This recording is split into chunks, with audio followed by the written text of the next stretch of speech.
ETF index mutual funds నేర్చుకుని stock మార్కెట్లో రాణించాలనుకుంటున్నారా? వెంటనే ఈ నెంబర్కి కాల్ చేయండి. నమస్తే, welcome back to Suman TV. Present మనతో పాటు ఉన్నారు blockchain developer and AI expert Sukumar. సుకుమార్తో మాట్లాడదాం. నమస్తే సుకుమార్. నమస్కారం మేడం. చాలా రోజులు అయింది మనం వీడియోలు చేసి. సో ఏఐ మీద చాలా ట్రెండీ టాపిక్స్ వచ్చేసాయి సుకుమార్, అందుకే నేను మళ్ళీ పిలవాల్సి వచ్చింది. సో నాకు ఈరోజు ఏంటంటే, మనం మీరు చెప్పిన చాలా వీడియోస్లో ఏంటంటే చాట్ జీపీటీ, ఏదైనా ఇన్ఫర్మేషన్ కావాలంటే మనం గూగుల్కి వెళ్ళి సెర్చ్ చేస్తాం కదా, ఇప్పుడు అలాగే చాట్ జీపీటీని కూడా అడగడం చూస్తున్నాం. ప్రాంప్ట్ ఇవ్వడము, దాన్ని మళ్ళీ మనం కాపీ పేస్ట్ చేస్తున్నాం. సో ఈ చాట్ జీపీటీలో అడిగే ఏదైతే ఉంటాయో టాపిక్స్ కానీ ఇన్ఫర్మేషన్ కానీ, ఏది పెడితే అది అడగొచ్చా? ఏమన్నా అడగకూడని కొన్ని ఉంటాయా? ఇది అడగకూడదు, ఇది అడగకూడదు అని చెప్పేసి ఇట్లాంటివి కూడా ఏమన్నా ఉంటాయా అంటే ఒక్కసారి వివరంగా. ఏంటంటే ఫస్ట్ ఈ ఒక చాట్ జీపీటీలో, ఈ చాట్ జీపీటీ కానీ గ్రూక్ ఏఐలో కానీ మనం ఏదైతే సెర్చ్ చేస్తున్నామో ఆ యొక్క డేటా మొత్తం దాని యొక్క డేటాబేస్లో సేవ్ అయి ఉంటుంది. ఎప్పుడైతే మనం ఇన్లీగల్గా సెర్చ్ చేస్తామో చాట్ జీపీటీ మనకు ఒక డిస్క్లైమర్ ఇస్తుంది, అరే బాబు నువ్వు ఈ సెర్చ్ చేయకూడదు అని చెప్పిద్ది. అయినా కానీ మనం దాని గురించి హెవీగా మనం సెర్చ్ చేస్తున్నామంటే మన యొక్క ఐపీ అడ్రస్ ఈ మన దగ్గర ఉన్న పోలీస్ స్టేషన్లకు అట్లా క్రిమినల్ యాక్టివిటీస్ కిందకి వెళ్ళిపోద్ది. వెళ్ళిపోయాక వాళ్ళు మన మీద యాక్షన్ తీసుకుంటారు. అలా మనం కొన్ని సెర్చ్ చేయకుండా కొన్ని ఉంటాయి, ఆ సెర్చ్ చేసి మనం అసలు చేయకూడదు. చాట్ జీపీటీలో కానీ వేరేలో కూడా మనం సెర్చ్ చేయాలి. అంటే పర్టికులర్ గా ఏమైనా సెగ్మెంట్స్ ఉంటాయా, ఇవి ఇలాంటి సెర్చ్ చేయకూడదు అనేసి? అంటే చాలా మంది మనము కొన్ని ఫన్నీగా తీసుకుంటా ఉంటాం, కొంతమంది ఫన్నీగా అడుగుతూ ఉంటారు అన్ని కూడా. అంటే సంబంధం లేని కూడా చాట్ జీపీటీ ఓపెన్ చేసేసి, అంటే వాళ్ళకి బద్దకస్తులు అనుకోవాలా ఏమనుకోవాలో తెలియదు కానీ ప్రతిదీ అడగడం అనమాట. అలాంటి ఏమైనా రెస్ట్రిక్షన్స్ ఉంటాయా? అట్లాంటి రిస్ట్రిక్షన్స్ ఉంటాయి. ఇప్పుడు కొంతమంది ఏం చేస్తారంటే తన ఆధార్ కార్డు కానీ తన పాస్పోర్ట్లు కానీ, సపోజ్గా ఇప్పుడు తను ఆధార్ కార్డు ఉంది, తన ఆధార్ కార్డు అప్లోడ్ చేస్తాడు, ఆధార్ కార్డు కూడా పోయి డేటాబేస్ సేవ్ అయి ఉంటుంది. ఇప్పుడు సపోజ్గా తను అది అప్లోడ్ చేయడం ఇల్లీగల్, ఎందుకంటే తన పర్సనల్ ఇన్ఫర్మేషన్ ఎప్పుడు కూడా ఏతోని కంపేర్ చేసుకోవద్దు, ఏతో షేర్ చేసుకోవద్దు, అది ఇల్లీగల్. అట్లాంటి ఇల్లీగల్ చాలా థింగ్స్ చేస్తారు. కొంతమంది ఏం చేస్తారు, తన పాస్పోర్ట్ ఫొటోస్ కొన్ని తన పర్సనల్ ఇన్ఫర్మేషన్స్ ఉంటాయి, అవన్నీ చాట్ జీపీటీకి షేర్ చేస్తూ ఉంటారు. అలాంటివి కూడా షేర్ చేయొద్దు మనం. అంటే కొన్ని మనము ప్రీవియస్ గా ఇన్సిడెంట్స్ చూసాం, క్రైమ్ బాగా అనమాట. అందులో కొన్ని అనలిస్టులు చెప్పింది ఏంటంటే, ఏఐ ద్వారా కూడా వీళ్ళు చాట్ జీపీటీకి వెళ్ళి అడుగుతారంట, ఇది ఎలా చేయాలి, ఇది ఎలా చేయాలి, ఇది ఎలా తయారు చేయాలి అనే ఇలాంటివి కూడా ఉంటాయా? కొంతమంది ఏం చేస్తారంటే, మేము వేరే వాళ్ళ ఫోన్ హ్యాక్ చేయాలి, ఎలా చేయాలి అని అడుగుతారు. అట్లాంటివి చేయొద్దు. కొంతమంది నీ బాంబ్ చేయాలి, బాంబ్ రెడీ చేయాలి, లేదంటే నేను గన్నుని ఎలా కాల్చాలి, గన్నుని ఎలా పట్టుకోవాలి, అంటే మనం ఏది అడిగినా ఇన్ఫర్మేషన్ ఇచ్చేస్తుంది. ఇచ్చినప్పుడు అది డిస్క్లైమర్ ఇస్తుంది, నువ్వు ఇట్లాంటి చేయకూడదు అని చెప్పిద్ది. అయినా కానీ వీళ్ళు దాని గురించి పద అదే అడుగుతుంటే దగ్గర ఉన్న వీళ్ళ ఐపీ అడ్రస్ వాళ్ళ పంపించి అలా పట్టుకుంటారు కొంతమంది.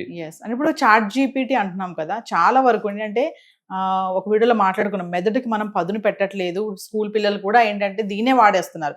స్కూల్ ఏమైనా ప్రాజెక్ట్ చేయాలన్నా, ఒక పారాగ్రాఫ్ రాసుకురండి అని చెప్పినా కూడా దాన్ని మనం పోయి అందులో కొట్టేస్తే అది ఇది ఇచ్చేస్తుంది. మనకి ఎంత కావాలో అంత ఇన్ఫర్మేషన్ ఇస్తుంది. మనం ఒక లైన్ ఇస్తాం అంతే, అది మొత్తం ఇన్ఫర్మేషన్ ఇచ్చేస్తుంది. అంటే మనం మెదడుకి పని పెట్టట్లేదని అనుకోవచ్చు అంటావా ఏఐ చాట్ జీపీటీ ఇవన్నీ వచ్చాక? అవును, చాలా మంది మెదడుకి పని పెట్టకుండా చేసేస్తున్నారు. కానీ అసలు ఆ ఏని యూజ్ చేసుకుని మనం అప్గ్రేడ్ అవ్వాలి, అలా అప్గ్రేడ్ అవ్వట్లేదు, ఆ ఏ మీద డిపెండ్ అయిపోతున్నారు. అలా అవ్వద్దు. మనం ఏని యూజ్ చేసి మనం నేర్చుకోవచ్చు చాలా విషయాలు. ఒకప్పుడు ఏంటి, మనం నేర్చుకోవాలంటే ఎక్కడో క్లాస్కో ఎక్కడో ఒకటికి వెళ్ళి నేర్చుకోవాల్సి వద్దు, ఏదో ఒక ట్యూటోరియల్స్ కోర్సెస్ ఏదో ఒకటి తీసుకోవాలి. కానీ ఇప్పుడు అట్లాంటి అవసరం లేదు. ఏని అడుగు, నీకు ఏ ఆన్సర్ నాకు చెప్పింది, నువ్వు నేర్చుకోవచ్చు. నాకు ఇలా నేను డైలీ ఇలా ఇది నేర్చుకోవాలనుకుంటా, నాకు షెడ్యూల్ చెయ్యి, నాకు డైలీ రిమైండ్ చెయ్యి అని చెప్పి చాట్ జీపీటీని అడిగితే అది డైలీ రిమైండ్ చేస్తుంది, అరే బాబు నువ్వు ఇది నేర్చుకోవాలి, ఇది నేర్చుకోవాలి, ఇది నేర్చుకోవాలని రోజు ఏ రోజుకి ఆ రోజు టాపిక్స్ ఇచ్చి ఆ రోజు ఆ టాపిక్స్ అన్ని క్లియర్ చేయమని చెప్పింది. అంటే కరెక్ట్ గా మనము ఏఐని కరెక్ట్ గా వాడుకుంటే మంచి ఇన్ఫర్మేషన్ మనం దాని నుండి చాలా నేర్చుకోవచ్చు. అంటే ఏదైతే అది ఇస్తుంది కదా, ఆ అడిగేది కూడా మనం నేర్చుకోవాలి. ఏం అడుగుతున్నాము కరెక్ట్ గా క్లారిటీగా, దానికి కనుక మనం పర్టికులర్ గా మనకు కావాలి, పని అవ్వాలి అనుకుంటే అడిగితే ఖచ్చితంగా అది మంచి ఇన్ఫర్మేషన్ ఇస్తుంది. అయితే అడిగే విధానం అనేది ఖచ్చితంగా మీరు అన్నట్టుగా నేర్చుకోవాలి. ఏని మనం ఏం అడుగుతున్నాం, ఎలా అడుగుతున్నాం, ఏ ఇన్ఫర్మేషన్ అడుగుతున్నాము, ఇవన్నీ కూడా. ఇప్పుడు మీరు ఇందాక గ్రాక్ ఏఐ అని చెప్పేసి అన్నారు, ఏంటి అసలు అది? గ్రోక్ ఏఐ అనేది ఇప్పుడు చాట్ జీపీటీ ఎలా ఉంది, చాట్ జీపీటీతో మనం న్యాచురల్ లాంగ్వేజ్ తో కమ్యూనికేట్ అవ్వలేదు. ఇప్పుడు సపోజ్ గా హలో ఏం చేస్తున్నావు అలా అని మనం అన్నామంటే అది చెప్పలేదు, అది తెలుగులో చాట్ చేస్తుంది. అదే సపోజ్ గ్రోక్ ఏఐ అనుకో, అరే బాబు నేను ఇలా ఇది చదవాలనుకుంటున్నాను, నాకు ఇలా చేయవా అని, నాకు ఇది నేర్పివా అని అడిగితే, అరే బాబు నువ్వు ఇది నేర్చుకొని మన భాషలోనే చెప్పింది. ఓకే. అరే నేను ఇంకా తినలేదు, ఎప్పుడు తినాలి నేను, నా టైమింగ్స్ చెప్పురా అంటే, నువ్వు పలానా ఈ టైంకి తినరా, ఇది తినరా అని చెప్పింది. మన లాంగ్వేజ్, న్యాచురల్ మనకు అర్థమయ్యే లాంగ్వేజ్. లాంగ్వేజ్ లో. అంటే ChatGPT ఏంటి, మనం రా అన్నామంటే అది ఆటోమేటిక్ గా చెప్పిద్ది, బాబు ఇది ఇది ఇలా చేయాలని తెలుగులో చెప్పింది. ఇది రా అన్నాం అనుకో, అరే బాబు అని ఫ్రెండ్ తీరు మాట్లాడింది. ఓకే, అంటే friendly. Friendly communication. Yes, Grok yes. కి మనిషికి కమ్యూనికేషన్ అది. కానీ ChatGPTకి మనిషికి అలా ఉండదు కమ్యూనికేషన్. దానికంటూ చాలా రిస్ట్రిక్షన్స్ ఉన్నాయి కాబట్టి అది అలా మాట్లాడదు. ఇప్పుడు మనం వీడిని తిట్టినామంటే వీడు మనం తిడతాడు, అరే నువ్వు తిట్టద్దురా అని చెప్పి మరి తిడతాడు వీడు గ్రోకడు. వీడు ChatGPT అలా తిట్టాడు అలా. అయితే సుకుమార్, నాకు మామూలుగా ఈ ఆర్టిఫిషియల్ ఇంటెలిజెన్స్ టూల్స్ చాలానే వచ్చేసాయి. ఒకటి కాదు, రెండు కాదు, ఇప్పుడు వందల్లో ఉన్నాయి అనుకోవచ్చు. కొన్ని మా వ్యూవర్స్ కోసం కొన్ని ఈ టూల్స్ అని చెప్పగలుగుతారా? ఈ టూల్స్ ఉన్నాయి కొంచెం మనం అంటే రెగ్యులర్ గా యూజ్ చేయడానికి. రెగ్యులర్ గా యూజ్ చేయాలంటే యూజ్ చేస్తే గ్రోక్ యూజ్ చేయండి, బెస్ట్ ఫ్రెండ్ తీరు ఉంటుంది, కమ్యూనికేషన్ చేస్తుంది. అలాగే ఇంకోటి జెమినీ యూజ్ చేయండి, అంత కంప్లీట్లీ ఫ్రీ, మనం రూపాయి కూడా పే చేయాల్సిన అవసరం లేదు. పొద్దున్న లేచినా కానీ ఈవినింగ్ వచ్చే వరకు మనం వాడుతూనే ఉన్నా ఏం కాదు. అది గ్రోక్ కన్నా కొన్ని లిమిటేషన్స్, ChatGPT కన్నా కొన్ని లిమిటేషన్స్ ఉన్నాయి. అంటే కొంచెంసేపు వాడేసాక అమ్మటి ప్రీమియం అడిగేస్తాయి.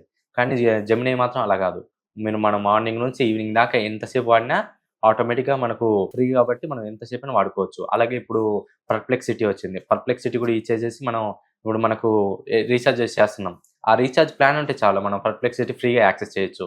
అలాగే పర్ప్లెక్సిటీలో ఇప్పుడు మళ్ళీ మనకు స్టూడెంట్స్ కోసమని కొన్ని బ్రౌజర్స్లో కూడా వాళ్ళు కొత్త బ్రౌజర్ ఒకటి లాంచ్ చేశారు. అట్లా బ్రౌజర్లో కూడా మనం స్మార్ట్ సెర్చ్ చేయొచ్చు. ఇప్పుడు ఏదన్నా సపోజ్గా నరేంద్ర మోడీ ఎప్పుడు పుట్టారని అడిగితే చాలా సెర్చెస్ వస్తాయి. అలా కాకుండా మనం ఇప్పుడు పర్ప్లెక్సిటీ వాళ్ళ క్రోమ్ బ్రౌజర్లోకి వెళ్ళేసి అడిగామంటే ఒకటే ఆన్సర్ ఇస్తుంది, పలానా డేట్లు పుట్టాడు అని. అలా సో ఏదేమైనా గూగుల్ కానీ ChatGPT కానీ మనం అడిగే ఇన్ఫర్మేషన్ అనేది కరెక్ట్ ఉండాలి. అనవసరంగా ఇల్లీగల్ గా ఏది పడితే అది అడిగేయడం, దానివల్ల తర్వాత పరిణామాలు వేరేగా ఉంటాయి, శిక్షలు కూడా ఉంటాయి, జైలుకి కూడా వెళ్ళే ఛాన్సెస్ కూడా ఉన్నాయి. అవును. Thank you Sukumar. Thank you.